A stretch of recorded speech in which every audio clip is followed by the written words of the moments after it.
Ang lamig na hangin sa umaga. Good morning mga viewers. Time check around is 5:51 AM. Ayan. Bibiti pa tayo. At kailangan lang natin magtagtag ng katawan ngayong umaga. So ayun, may mahigit isang buwan rin tayong hindi nakakapag-exercise.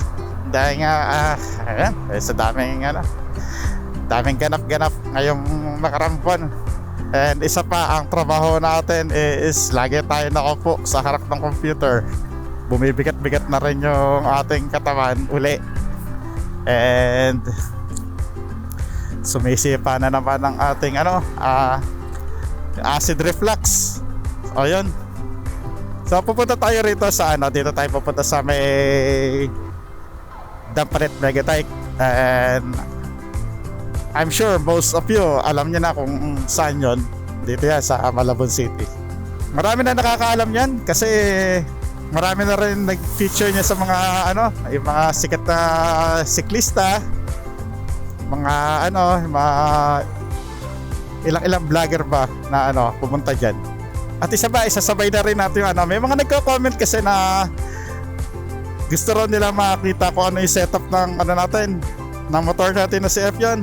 Pero lang, basic lang naman yung setup nito, nothing special. Pero papakita ko na rin mamaya. Mamaya punta tayo, harap tayo na magandang pwesto ron sa sa Megatike. Sana makatsyempo tayo sa may area na walang tao. Although Sabado ngayon, sigurado maya maraming tao yan.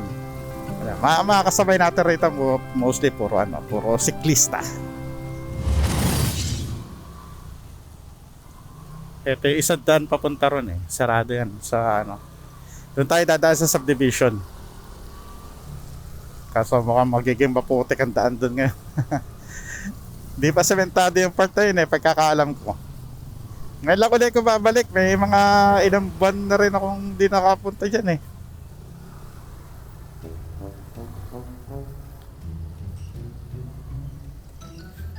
Ba't wala signal yung likod mo, kuya? Sumisignal ka naman sa harapan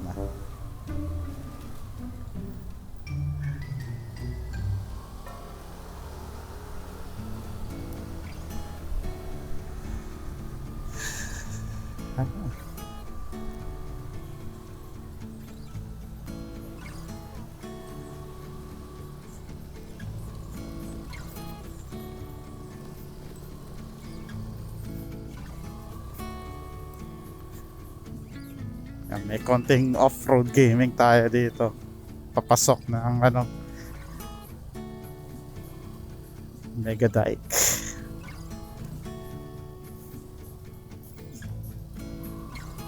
Baba ang paa muna. Bagal na nasa harapan natin. May sinusundan tayong tricycle. Hindi naman kaya mabilis.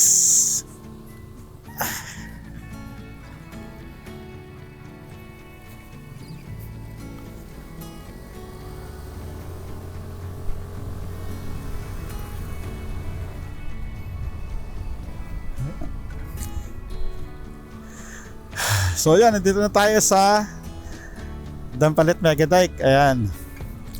At ngayong umaga is maglalakad lang naman tayo hindi tayo tatakbo.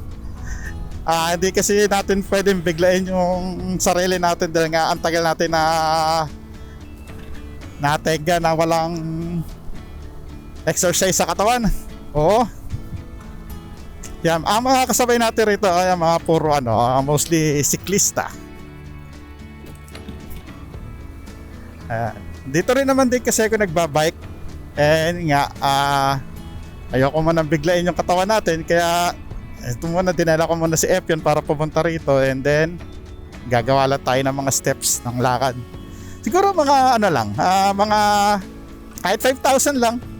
Ulitin na lang natin sa sa Bakalawa.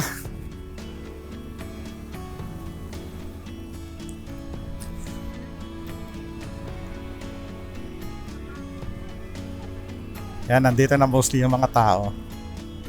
Yung part na to. Yan, yung mga markings na ng mga pwesto ng mga nagtitinda para mas maging organized sila.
Formally, ipapakilala ko na sa inyo ang aking Suzuki Bergman 125 na si Epyon. Ayan. 2022 edition or yung sinatawag nilang tinatawag nilang second version. Oh, di ba? Yung meron ng kill switch sa side stand. So yun, so para sa mga bago pa lang, sa hindi pa familiar dito sa Suzuki Bergman, ito ay merong 1 cylinder, 4 stroke and 2 valve. Ayan. 125cc. And meron siyang capacity na around 5 liters sa gas tank niya. And then simulan natin dito sa bandang unahan, no. Ayun nga, speaking of yung mga lang naman accessories na dinagdag natin dito sa ating Suzuki Bergman. So unang-una to yung natin, yung R25 bracket dinagdag natin diyan sa sa unahan natin. Pero ni-retain natin yung stock na visor niya. Ang pinakahabol natin dito is hindi naman kasi tayo talaga nag-upgrade lang para sa forma, is para di sa purpose niya. Ang inano natin is ito, yung pinaka side mirror niya, kasi nga nung medyo bago-bago pa tayo sa pagmumotor, medyo naiilang tayo sa gumagalaw na side mirror dito sa handlebar. Ayan. Hindi katulad dito, stable siya. So na-check natin ng maayos. Ayan. Yan lang, dinagdag na sa unahan. Tapos, yung mga dyan, kabitan lang ng camera yan. Pinabit ko lang yan ito. Kabitan ng 360. Dito natin minount sa, kinabit lang natin dito sa ating side mirror stem. Ayan. Sa gulong, hello doggy. Ayan, nag-upgrade tayo ng sa unahan is 110 by 70 by 12 to. Ayan. Then sa likod naman is mas malapad na siya. Meron na siyang 120 by 70 by 10 lang sa likod. Maliit ang gulong ng Bergman sa likod. Ayan, may purpose siya kaya maliit. So ayan, CVT powered siya. Ayan, and dito yung air filter. So yun. Tapos ito sa likod, yung bracket for the top box is ito from SEC. Ayan, alloy lang to So kaya ay kakabit lang, as recommend na ikabit dyan is yung mga plastic na top box. Kasi masyado mabigat na yung yung masyado mabigat yung mga alloy top boxes para dito sa alloy bracket. May chance na mabali yan pagka masyado mabigat. Pag mag-alloy top box kayo, make sure na na kayo, bakal na bracket na. Marami naman dyan na available. So yun. Tapos ito yung top box natin na plastic is from Neura. Ayan. Na-review na rin natin yan. tingnan nyo na lang dyan, ipopost ko na lang dyan sa corner yung review natin dyan sa yung unboxing natin itong box na to. So ayan, so yan lang, nating dinagdagan lang natin ng mga stickers, ayan, mga decals, ayan, sumayos lang natin para magkaroon lang siya ng difference sa ibang kakulay natin na Bergman. Ito pa pala, ayan, yung upgrade natin ng na yung ating MDL, ayan, D-Escape yung brand dito. Ayan, hindi ko lang alam kung ano yung specs niya. So ayan, nandito yung mga switches niya, ayan. Pati yung niyan, yung busina is na rin, nandiyan pa rin yung stock, tsaka naglagay tayo ng mas malakas. Wag na natin pindutin kasi baka makabulaho tayo. So ayan, ito ang aking Suzuki Bergman 125. Ayan. Bigyan ko na lang kayo ng konting montage.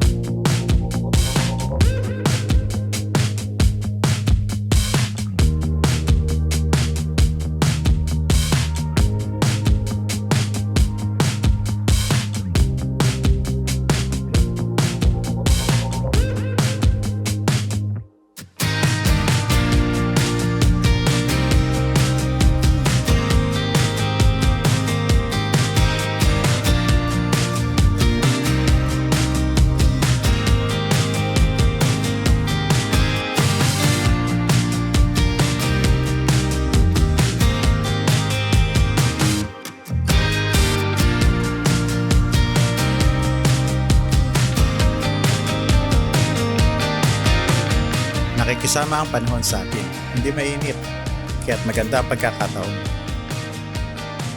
Pagpatuloy na natin ang tunay na pakay natin sa pagpunta rito. Tara, magpapawis muna tayo. I've been chasing you like the tail of a dog. I don't get no sleep when we kiss in the dark like we do. I just love the way it feels. Yeah, I know it's bad, but I can't resist. When I look in your eyes, I don't know what is real. All I know is that I could go anywhere, as long as you're with me. Oh, I'm drunk and I know it, but I got you close and kinda hoping that one day we'll get the rhythm of it. Yeah, 'cause no one knows if we're just jumping out the window, try to cling on to it. You got me holding on to something I know it can burn me down, but I don't care about it, 'cause I got you close and kinda hoping that one day we'll get the rhythm of it.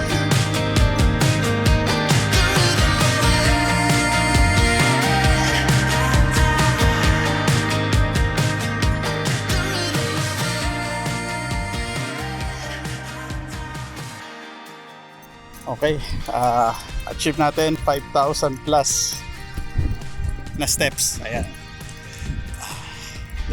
Baka okay na yan for today. Then ulitin na lang natin sa susunod na araw. Siyempre, pagkatapos ito, kain na. Baon na lang ako ng tubig, tsaka meron akong baon na ensimada. Hindi na lang tayo kakain. Para baon na ako para hindi na ako bumili rito.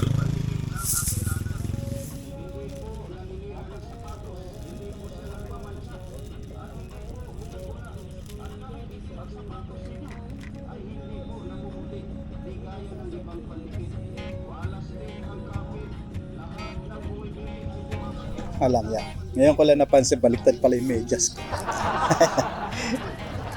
Ito yung inside part eh.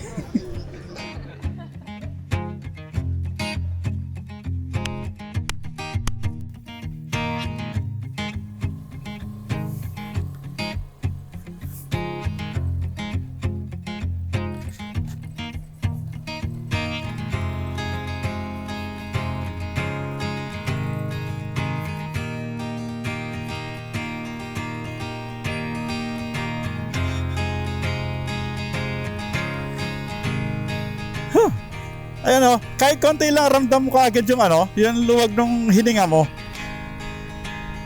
na nakapagpapawis ka bigla.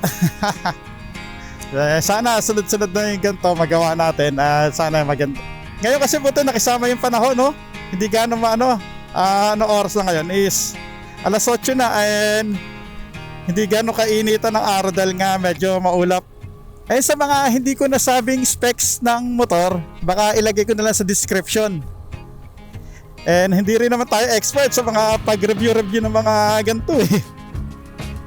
Alam niyo naman, bago-bago lang tayo. Natututo pa rin lang din naman ako sa ngayon. Maraming salamat nga pala sa mga umabot hanggang dito. Salamat sa pagsama. And para sa mga bago pa lang po dito sa channel, please like and subscribe para kami makasurvive. Mag-comment na lang din kayo kung meron kayong mga questions. And once again, maraming salamat ulit. Salamat sa panonood. Hanggang sa muli po and see you on the next one. Bye bye.